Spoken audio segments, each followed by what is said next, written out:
आज हम बात कर रहे हैं एक ऐसे मुद्दे की जो लंबे समय से उत्तर प्रदेश के हजारों परिवारों की ज़िंदगी से जुड़ा हुआ है, लेकिन अब तक उसे वह प्राथमिकता नहीं मिल पाई जिसकी वह हकदार है।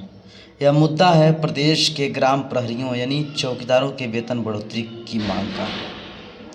वर्षों से चौकीदार लगातार अपनी आवाज़ उठा रहे हैं, वेतन बढ़ाने की मांग कर रहे हैं, लेकिन अभी तक उनकी इस मांग पर कोई ठोस निर्णय नहीं आया। इसका सीधा असर उनके जीवन, उनके परिवार और उनके भविष्य पर पड़ रहा है। यही वजह है कि अब चौकीदारों में चिंता भी है और उम्मीद भी। उत्तर प्रदेश के लगभग 70,000 ग्राम प्रहरी आज भी अपने कर्तव्यों को पूरी निष्ठा और जिम्मेदारी के साथ निभा रहे हैं। चाहे दिन हो या रात, सर्दी हो या गर्मी, त्यौहार हो या आपात स्थिति, ये चौकीदार हर समय ड्यूटी पर मौजूद रहते हैं। गाँव की सुरक्षा व्यवस्था में इनकी भूमिका बेहद अहम होती है। ग्राम प्रहरी न केवल गांव की सुरक्षा सुनिश्चित करते हैं, बल्कि प्रशासन और आम जनता के बीच एक सेतु का काम भी करते हैं। किसी भी संदिग्ध गतिविधि की सूचना देना हो, पुलिस को सहयोग करना हो या किसी आपात स्थिति में तुरंत मदद पहुंचानी हो, हर जगह इनकी भूमिका महत्वपूर्ण होती है। लेकिन सवाल यह उठता है कि इतनी महत्वपूर्ण जिम्मेदारी निभाने वाले इन चौकीदारों को क्या उनके काम के अनुरूप वेतन मिलता है? जवाब है नहीं। चौकीदारों का कहना है कि उन्हें जो मानदेय मिलता है वह बेहद कम है। मौजूदा समय में बढ़ती महंगाई के बीच इतना कम वेतन उनके लिए जीवन यापन करना मुश्किल बना देता है। घर का खर्च, बच्चों की पढ़ाई, स्वास्थ्य संबंधित ज़रूरतें, इन सभी जिम्मेदारियों को पूरा करना उनके लिए एक बड़ी चुनौती बन गया है। कई चौकीदारों का कहना है कि उन्हें समय पर वेतन भी नहीं मिलता है। कई बार महीनों तक भुगतान नहीं होता, जिससे उनकी आर्थिक स्थिति अधिक खराब हो जाती है।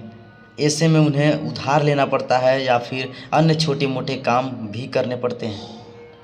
ग्राम प्रहरियों का यह भी कहना है कि सरकार उनकी मेहनत और योगदान को नज़रअंदाज कर रही है। वे लगातार अपनी मांगों को लेकर आवाज़ उठा रहे हैं, लेकिन अब तक उन्हें कोई स्पष्ट आश्वासन नहीं मिल सका।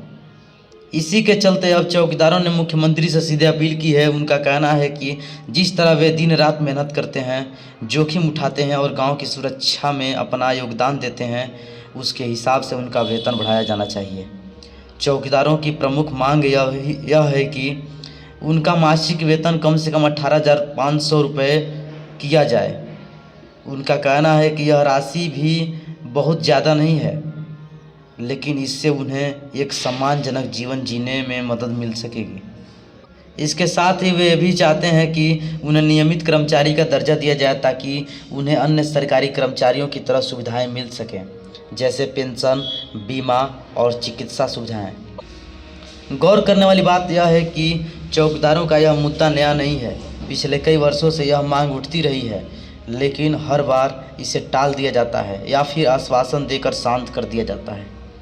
अब चौकीदारों का कहना है कि वे केवल आश्वासन नहीं बल्कि ठोस कार्रवाई चाहते हैं। वे चाहते हैं सरकार उनकी स्थिति को समझे और जल्द से जल्द उनकी मांगों को पूरा करे। वहीं दूसरी ओर कुछ सामाजिक संगठनों ने भी चौकीदारों की मांग का समर्थन किया है। उनका कहना है कि जो लोग दिन रात समाज की सुरक्षा में लगे रहते हैं, उन्हें सम्मान और उचित पारिश्रमिक मिलना चाहिए। राजनीतिक दृष्टिकोण से भी यह मुद्दा अहम होता जा रहा है। विपक्षी दल भी इस मुद्दे को उठाने लगे हैं और सरकार से सवाल कर रहे हैं कि आखिर कब तक चौकीदारों की मांगों को नज़रअंदाज किया जाएगा। हालांकि सरकार की ओर से अभी तक इस मुद्दे पर कोई बड़ा बयान सामने नहीं आया है, लेकिन सूत्रों के अनुसार इस मामले पर विचार किया जा रहा है और जल्द ही कोई फैसला लिया जा सकता है। अब सबसे बड़ा सवाल यही है कि क्या सरकार चौकीदारों की इस लंबे समय से चली आ रही मांग को पूरा करेगी? क्या उन्हें सम्मान और वेतन मिलेगा जिसके वे हकदार हैं? फिलहाल प्रदेश के हजारों चौकीदार अपनी उम्मीदों के साथ सरकार की ओर देख रहे हैं। उन्हें विश्वास है कि उनकी मेहनत और संघर्ष को समझा जाएगा और जल्द ही उनके जीवन में बदलाव आएगा। लेकिन जब तक कोई ठोस फैसला नहीं लिया जाता, तब तक यह मुद्दा बना रहेगा और चौकीदारों की चिंता भी। हम इस खबर पर लगातार नज़र बनाए हुए हैं और जैसे ही कोई नई अपडेट आएगी हम आपको सबसे पहले जानकारी देंगे। धन्यवाद।